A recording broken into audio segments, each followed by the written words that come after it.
All right, so let's look at our first comping approach for Outlaw Country. So the first thing I'm going to do is I'm going to try to stay low. I'm going to use a lot of chords that don't have the third in them necessarily. And I'm going to try to double up on that bass riff that happens. So at the very top of the tune, you hear the bass doing this. So I'm going to try to do that whenever the bass does that and just try to reinforce that riff, that little hook.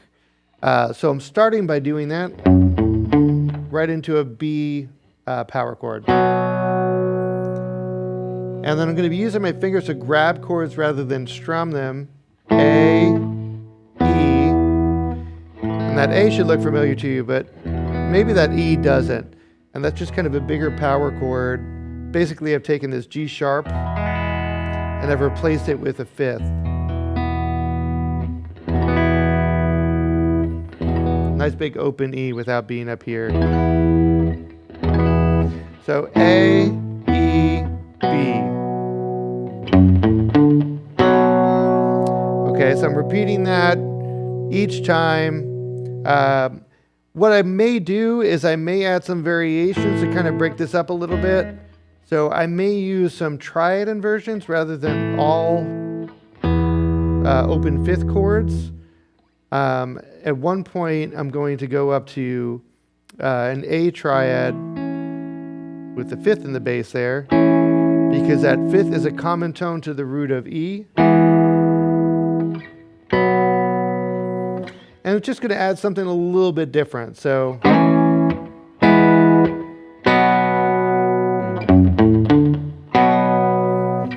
okay, so that would be the first thing that I would do. When you go to the F, I'm just doing a power chord, kind of leaving the third out.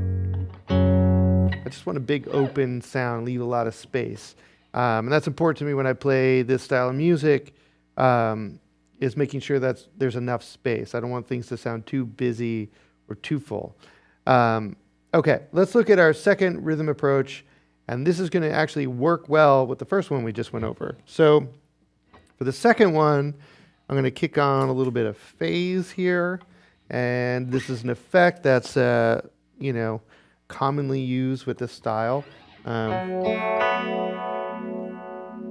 Okay, so what I'm doing here with this voicing is I'm using a fifth, flat seven, and an open B string.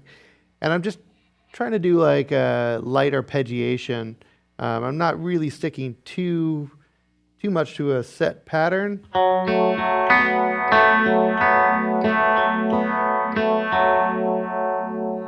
So if I were to pick a pattern, that one would definitely work. And I went around the F sharp and A, and then just started going backwards 3 times from the open B string.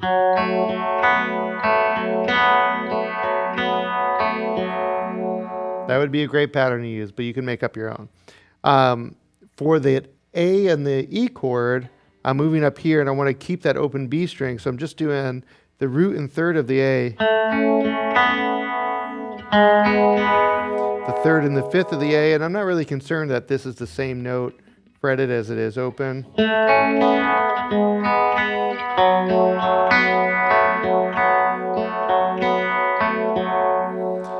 Because that effect of the phase is enough where it's adding a lot of modulation and motion that a note doubled is not that big of a deal, and I'm not hanging on it that long anyway.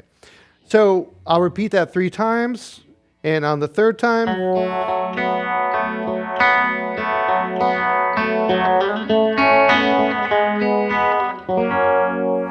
going to go to that F sharp major chord. Okay, so that part's going to work great over the first part. Feel free to try them against each other. If I go to play rhythm for you, maybe the first time through you take a solo. Maybe next time you play through the play along, instead of playing a solo, you try that other rhythm guitar part and see how they fit together. Let's move on now to our licks and learn some language to kind of solo over this.